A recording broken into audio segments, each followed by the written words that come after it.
I'd absolutely tell them that I've been there before. Suffering in silence, help them understand that they're not alone, because I wish someone would have been able to do that for me. That's just something that really resonates with me, so I'd kind of like to resonate with someone else. What is going on, Reboot Team? Chris coming at you with yet another testimonial from a brother in the struggle coming to us from our exclusive Reboot implementation program. We're going to get to know him a little bit, we're going to get to know his journey, and yeah, we're gonna really dive into it today. I like this guy a lot, man. I always say this, but I really do. He's really coming along. He asks great questions and he puts in great effort, and he's starting to reap what he's sown up until this point. And it's a cliche, but it's a cliche for a reason. It's only the beginning. So it's a really exciting time. From my observation, anyway, after working with him for a few months now in his reboot, we're going to get to know him a little bit. Haxton, how are you doing today? I'm doing pretty good, Chris. Thank you for all that, by the way. But No, how are you dude, doing? I'm good, man. I'm good, and I meant every word. And before we dive into anything like uber specific as far as where you're at now, how you feeling now in your reboot, I kind of want to know from the very, very beginning, how did you discover the program to start out with? The way that I discovered the program is, actually, I guess through the YouTube channel. I don't think I've ever like explained this before, but like back in like high school, I would like watch his videos, JK's videos, and like this goes all the way back to like sophomore year for me in high school. And I remember I thought they were all really interesting, and I remember he was really cryptic about how he would explain things. Like he would talk about the program, and he would never mention the price. I remember that he always mentioned there was a system, and I thought that was pretty cool until I eventually found. I wasn't 18 at the time yet, so skip forward a couple years. I joined the army. I went into training, and then by the time I got out, I was 18 and 9 months old. And then I realized that I need to join this program because I just had my biggest streak going for me, where it was like 9 months no porn or anything like that. So Right. yeah, I found out that I needed this program, so I ended up using all the money that I made out of training, and then I just joined the program after that, and that was it. Yeah. That's really interesting because most of the gentlemen that I speak to on a call like this, they're all, maybe well into their 20s and, when they first discover the program for the first time, but you were, like you said, still in high school, which is really, really interesting. Obviously, share as much as you're comfortable with sharing, but like, what was going on at the time that made you curious about seeking help? I mean, well, okay, so to back up, I've been dealing with like a compulsive behavior with pornography for like, I suppose since I was like 13 years old. So, at that point, it was only like, what, 3 or 4 years compulsive. So, I was like, it seems like I was fresh into it all. And I like, every time that I like revealed my age to the group, it was like, dude, you're 19 years old. You have like so much ahead of you. I don't even know how you got into this group.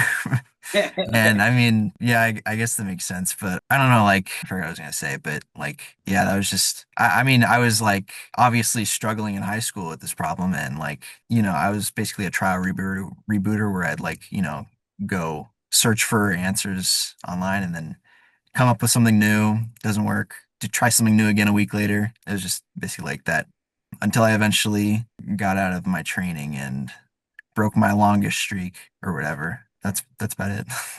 No, I totally hear where you're coming from. I had a very similar approach, just in the sense of, try this particular method for a week or two, and, such and such method over here. And then, through a deep dive on the internet, perhaps out of a place of desperation, like there's gotta be something out there. And I'm curious, when you discovered, maybe JK and the YouTube channel and all that, what was the moment like when you finally said, you know what, like I like what I hear here. If I'm gonna do this, like let's do this. Like, what was the moment like when you finally said, let's do it? Well, I'd say that the moment that happened was, I think, okay, I was filling out the implementation like call thing, or not the call, the like implementation. There's the little form you got to fill out before you actually join the group. Right. And I remember, I think the first time I filled it out, I only filled it out like halfway. And then GT went ahead and gave me a call because I put my phone number and whatnot, and I think he saw that it was half submitted. And I told him how I was feeling about things, and he kind of did persuade me a little bit, which I'm glad he ended up doing.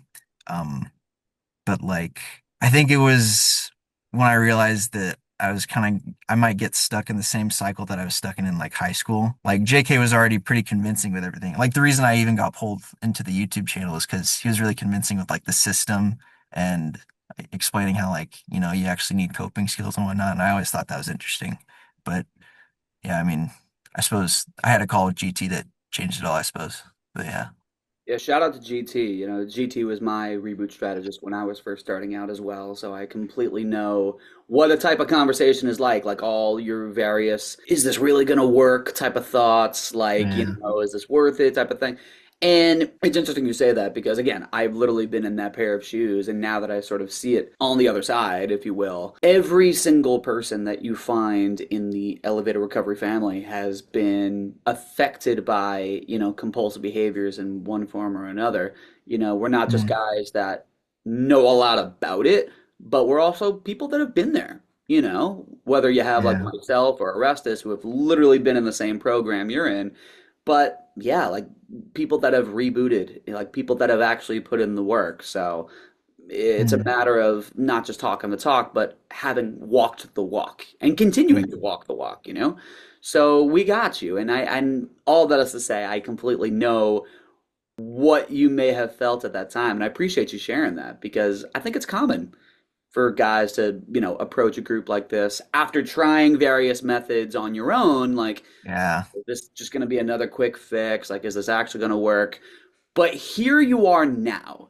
I'd love to hear about, the types of things you've learned and where you're at right now. Let me just start here. I mean, how has the private community, like the private Facebook group, been for you so far? What type of value have you received from the private community? I suppose that I've always had like a problem with like isolation and of course like trying to like hide parts of myself, because of shame and whatnot. And the Facebook group and the group in general has just, I mean, I'm still working on it, but I think it's done wonders for the isolation and like the avoidance of like shame. Because I have to like actually put myself out there. Like if you look in the group, you'll see all these guys that are like making progress and like being extremely open. Like there's some of these guys are like admitting things that like I would have trouble admitting. I'm like, damn, dude, that guy's really strong for that. And I mean, I think it's impressive, and I think it actually like it motivates me to want to not hide myself because it makes it so there's the vision of others being in my same shoes. Like it really just like kind of connects me, or like I suppose just allows me to not have that one-sided mindset of shame, you know? I completely know what you mean. The Facebook Yeah. community, like you said, it's guys sharing things that perhaps they may not have otherwise shared with just anybody. Yeah. It's an exclusive, really special group. It's a group of gentlemen that get it, not just in the sense of like, yeah, me too, bro, I've struggled with such and such too, but we're all in this program because we're all actively trying to do something about our situation. It's not like it's some, Mm. thread on Reddit or something like that, or Yeah. NoFap forum or whatever. It's like we're very, very intentional. And that whole thing about isolation, like you said, it's exclusive enough where it's like if someone doesn't share for a while, we'll notice. It's like, Mm. yo, where's Haxton at? But to your point, shout out to you, man, because yeah, it's like when you do share to the group, it's like you show up. Like you've got things to say, and that sense of presence and accountability, it's really inspiring to see. And sort of speaking of that, what's your experience been like having accountability partners from the program? I think it's so much different than like how I would go about like well I mean the program in general is just so much different than like how I ever would have went things like if I hadn't been in the group. Like it's almost like my accountability partners kind of live in the background of my head now. Like I can kind of see like I don't know it is that kind of strange but like No, I completely know what you mean, but tell me about that. yeah, because I mean with accountability, you like say anything, like it doesn't even have to just be about like, oh, I just used porn today or whatever, but like say any like slip up kind of happens, you like just immediately, the way that I do is I just immediately tell them. And it's like it kind of just brings me out of the current situation that I'm in. Like say I might be in a bad mood or scrolled on social media for too long and I'll come to the group and I'll be like, "Hey guys, I just did this." And it'll kind of just pull me out of that situation of like the feelings that I'm currently feeling, you know? It Mm. like I don't know, and like the visibility for it is like also kind of makes me realize like this is me crossing my boundaries and I need to stop and change up what I'm doing if it continues, you know? No, other than that, accountability also makes it like we are my group personally, like we share our wins together and like at the end of every night we'll share wins, we'll share our morning routines, and I think it builds like kind of a group cohesion for everything that we're working on together, you know? I It feels love like a that. solidified group, I guess. Very cool. That's really, really great. And I love that you guys are focusing on the wins. It's like, yeah, if there's a slip up, like you said, it's not a matter of like, you blew it, you're back to day one or this or that. It's just like, all right, look, what happened? Like what were you feeling? What led to that? What tools do you have to put things in perspective? So actually kind of segue into what have been some of the tools to, help you out so far. Some of the tools that like I've really come to like specific tools like the dialogue tool and the rational behavior like tool. Like all the tools, there's an incredible amount of value you can get out of them if you use them. Oh yeah. I remember in my first 90 days I was using like the feelings exercise. I mean, I kept using it and I started having the belief that it like wasn't helping as much as it used to. And I think that was because I realized that most of my feelings are like kind of a result of my beliefs. So that's why the rational checklist started to like take precedence over like the feelings exercise, if that makes sense, you know? Like, I don't know. Can you I go still into I still like do one every day for my morning routine, but I just don't do them as much as like often as I had. But no, that definitely the dialogue and the rational exercise. Those are those are two of my favorite.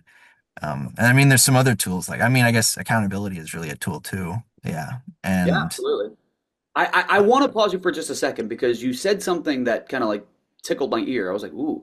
You mm, said, run it by me one more time, how when you were realizing like certain feelings were coming out of certain beliefs. Can you talk a little bit about that? like whenever I woke up in the morning, I would either be feeling numb or like just feeling calm. And I kind of got into like a routine of just feeling those two emotions every morning. And eventually, well, I mean, I told the group, and one of the brothers said that he does his morning routine like 30 minutes after he wakes up when he can actually have time to do something like shower. And that was what I started doing with like my feelings exercise. I think I just like stopped getting value. And you know how everybody's like, I mean, how in the first 90 days you kind of just have to try every tool to understand if whether or not you are a good fit for it, I suppose, you know?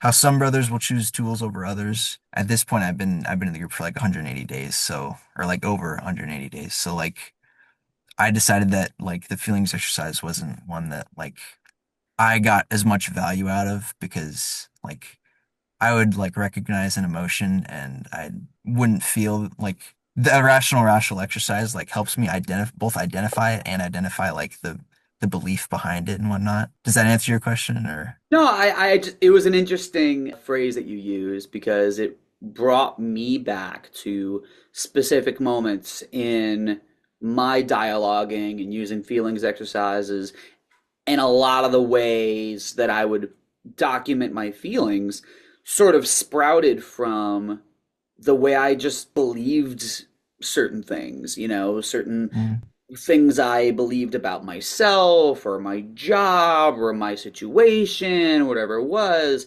And I noticed the more progress I made in my reboot, the feelings toward my state or uh, whatever it was, it's like I could be tired but not have it like not have that necessarily be a bad thing. It's like mm, I could be stressed but have at least the confidence in knowing that I had the accountability partners to lean on or the tools to at least kind of like keep things in perspective, or I had the go-to routines of self-care to wind down in a healthy way and chill out, you know?